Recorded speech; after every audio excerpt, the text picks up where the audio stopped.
Por falar em rede social, expectativa e comparação, a gente teve pouco tempo atrás, a gravação desse podcast, o Mr. Olímpia. Não sei se você tá por dentro do que é o Mr. Olímpia, que é um dos maiores campeonatos de fisiculturismo do mundo, né? Eu entendi o conceito que devia ter a ver com isso, mas eu não sabia que existia isso. Sim, tanto Aliás, que tem... alguém me mandou uma foto, tem mulher e homem, né? Alguém me mandou uma foto de uma mulher que teria ganho algum prêmio nesse tal Mr. Olímpia. E aí tem a gente... Sei o que é. Não sabia, mas sei. E acho que essa foi a primeira vez que pelo menos eu vi, eu acompanhando, não acompanho o fisiculturismo, aliás o Cariani sabe bem disso, né? Mas porque você é vagabundo para exercícios? Não, minha genética é ruim, segundo especialistas, Pondé. Que sorte, né? Você pode pôr culpa na genética. É isso, né? Muito bom quando a gente pode pôr a culpa na genética. Não vou na academia porque minha genética não ajuda. Essa é excelente. E foi muito doido que pela primeira vez eu vi... furando a bolha, nomes como Ramondino, que é um representante brasileiro que estava nessa questão do fisiculturismo, o Siban, que foi um cara que também viralizou muito forte. São nomes que venceram, é isso? São nomes que foram para os primeiros lugares. Eu vi amigos compartilhando em redes sociais, em Twitter, e amigos que também não são fisiculturistas, não são do esporte. Eu vi meninas. Não vi os caras, vi as meninas. Eu também tenho uns números que eu puxei de que a gente está tendo no Brasil hoje o maior número de academias que o Brasil já teve. De novo, rede social, repercussão de perfis, de fitness, etc. O próprio sucesso do Renato Cariani, os projetinhos também estão um pouco dentro disso. Como é que você vê essa questão do culto ao corpo? A gente tá voltando para uma coisa meio grega, de culto ao corpo, meio renascentista, ou você acha que é uma coisa diferente que a gente está vivendo agora? Eu acho que hoje o culto ao corpo é uma das possíveis identidades que as pessoas grudam para poder sentir que existem. Certo? Porque é uma das maiores dificuldades é sentir que você existe. Isso, inclusive, tem uma longa cauda psicológica, psiquiátrica, psicanalítica, essa discussão. Veja bem, na Grécia, onde a gente sabe que havia um culto ao corpo, os gregos, assim como os romanos, dois povos identificados com culto ao corpo, o culto ao corpo era necessário para você continuar vivo em muitas situações, né? Você precisava ser forte, né? Principalmente os homens. Seguramente tinham mulheres que também eram fortes, né? Mas, assim, seguramente os homens. Os homens viviam em guerra o tempo inteiro. E a guerra não era você ficar brincando, né? De ficar apertando botão, né? A guerra era você sair na mão, né? Na faca, na espada, enforcando, estrangulando, né? Jogando pedra. Isso não é nem só guerra, né? Isso era no dia a dia, né? A gente então, fala um pouco sobre sociedades isso, né? guerreiras. Sociedades guerreiras, né? Isso é muito estranho para nós hoje, né? Isso é muito estranho, porque, por exemplo, hoje, o Oriente Médio ainda é uma sociedade guerreira. E muita gente não entende. Acha que se resolve o Oriente Médio com flores, né? Então é muito estranho a nossa sensibilidade atual.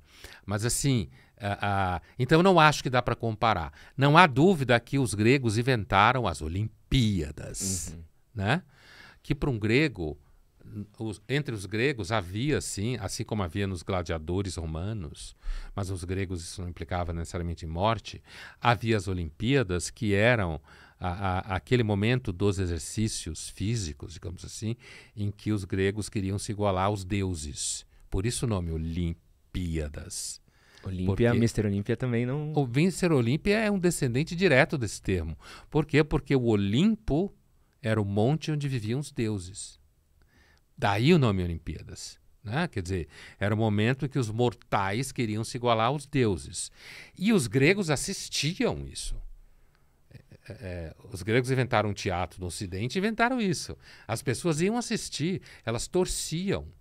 Tinha os atletas. E é muito provável que os gregos lutassem pelados, né? Com barro no corpo, lama, esse tipo de coisa assim. E então, você tinha, na realidade, um espetáculo onde você via homens nus ou mulheres nuas lutando. Então, devia ter lá um papo erótico. Né, no meio dessa história. Ainda mais os gregos, né, que curtiam um vinhozinho, uma baguncinha. Então, né? Bagunça, adoravam bagunça, a filosofia nasceu no meio desse negócio, né? Então, assim, Não é exatamente o que tem no Mr. Olímpia hoje, né? Ou nessas atividades de fisiculturismo. Agora, eu concordo com a ideia de que, há anos atrás, a única figura que vinha na nossa cabeça quando a gente pensava em fisiculturismo era o Schwarzenegger.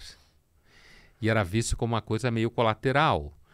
Hoje, eu acho que é uma das modas que tem e que descende recentemente, claramente, do culto às academias. É porque o fisiculturismo vai além da ideia da saúde, né? Uhum. É exatamente um culto aos músculos.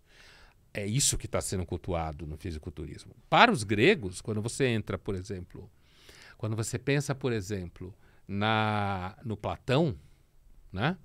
Na academia platônica, o Platão chamou a escola dele de academia, né? Uhum. Daí vem a academia universidade, como a gente fala, e a academia de ginástica. Que legal. Mas não é por acaso. É porque na academia do Platão você tinha tanto o culto ao corpo, portanto, seus alunos precisavam fazer exercícios físicos, certo? Também tinha o culto ao corpo e o culto à mente, certo? A ideia de que você tinha que ter um corpo são e uma mente sã. Não é à toa que a universidade e as academias de ginástica têm o mesmo nome, né? Eu não estou dizendo que alguém ficou pensando nisso, mas é aquele tipo de coisa que vai na linguagem e as pessoas vão usando, que nem o Mr. Olímpia. Eu não sei se os caras que inventaram isso sabiam que para os gregos Olimpíada significava eu quero parecer com os deuses. Mas é um pouco esse orgulho do fisiculturista, né? Mostrar como o corpo é forte, como ele está esculpido. E tem a ver com produtividade também, né? Claro. Os caras contando quantas gramas de gordura, de carboidrato... Isso hoje tá, que não tinha, é óbvio, isso hoje está completamente ligado, né? Então hoje você tem toda uma ciência, entre aspas, porque a discussão sobre nutrição epistemologicamente é bastante pesada, o quanto é científico, o quanto não é, mas a verdade é que, sem dúvida, hoje...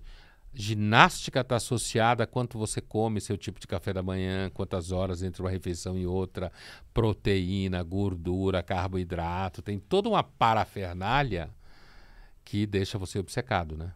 Eu acho que é uma espécie de obsessão.